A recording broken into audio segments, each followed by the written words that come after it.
Hi, I'm Tyson Franklin, and welcome to this week's It's No Secret with Dr. T, and this is my weekly solo episode. And I've decided over the next few weeks, or maybe months, let's just see where it goes, I would go over some of my favourite and least expensive marketing ideas that every business owner could use and benefit from immediately.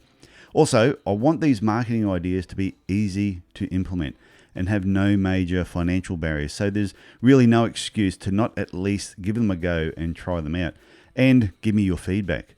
But before I start on today's marketing idea, the first one, which is going to be about giving away free 10 cups of coffee, I want to give a shout out to Ian Lenahan from the UK for giving me a 5-star rating on iTunes, which, from what I can see, is my first iTunes review in the UK. Now, if that's not correct, if you've done one, let me know.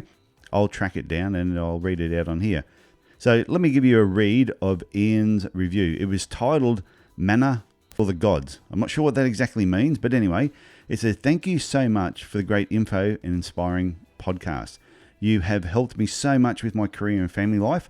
Last year, I chose to have an abundant 2018, and guess what? I did.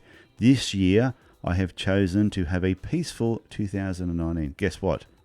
I will keep up the great work." And I reckon Ian will as well. And sometimes you don't realize the impact your words have on others, which is why I love podcasting. But this also highlights why you need to be consciously aware of the power of the words that you say, whether it's to people you work with or even your family. So, okay, let's get on to this coffee shop idea.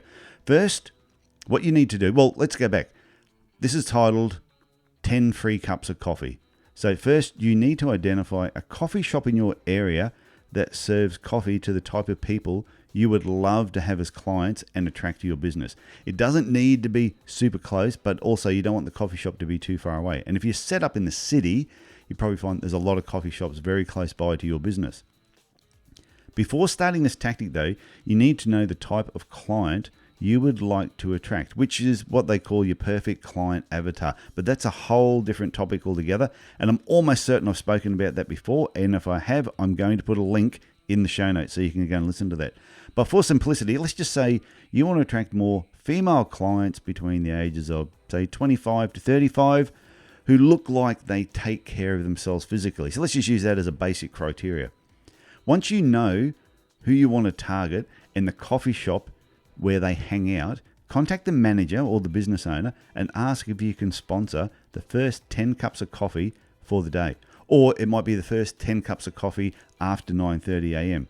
Now at $5 a cup, the most you're going to spend to try this tactic out is $50. That, like I said before, that's a low barrier to get started. That's not a big deal. If you can't afford $50, then you definitely have problems with your business. So anyway, the manager, of course, is going to say yes. He's not going to turn away $50, but it's important that he or she and their team understand the basic criteria, which was female, 25 to 35, and basically if it looks like they're looking after themselves. And then you need to make it a little bit more specific. For example, you may use the above criteria that I just mentioned, and you can add wearing activewear, or more specific, it could be wearing branded activewear. Now, depending on the type of business you operate, it could be, the first 10 people that come in, that age group, but it might be pushing a pram or with young children, or it could be they arrive in groups of 2 or 3 and sit with friends. So the type of business you own will determine the other details and other specifics that you ask for. Now, what you need to do next is give the coffee shop manager or business owner your business cards. And when the correct person comes to the counter fitting your description and orders a coffee, they simply say, "That's normally $5, but there's no need for you to pay today. This coffee has been sponsored and paid for by ABC business name," which will be your business name. When they give the person the free cup of coffee, they should also hand them one of your business cards. It would also be great if they could write your business name on the side of the cup so it can clearly be seen. Now, this next part is optional. If you want, you could stay in the coffee shop while the coffees are being handed out and actually do some catch-up paperwork on your computer. When the coffee is ordered, the same line above is used, but they add, and the owner of the business is just sitting over there if you want to say thank you. Now, if you look over towards them, all you need to do is give a small nod of acknowledgement.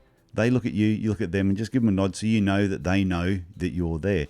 But don't be surprised if a few come over and actually say thank you.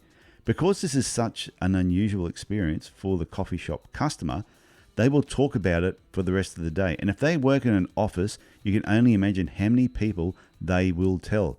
Now, there's no limit on the number of coffee shops you can use, but first of all, I would suggest starting with just one and focus in on who is your ideal client.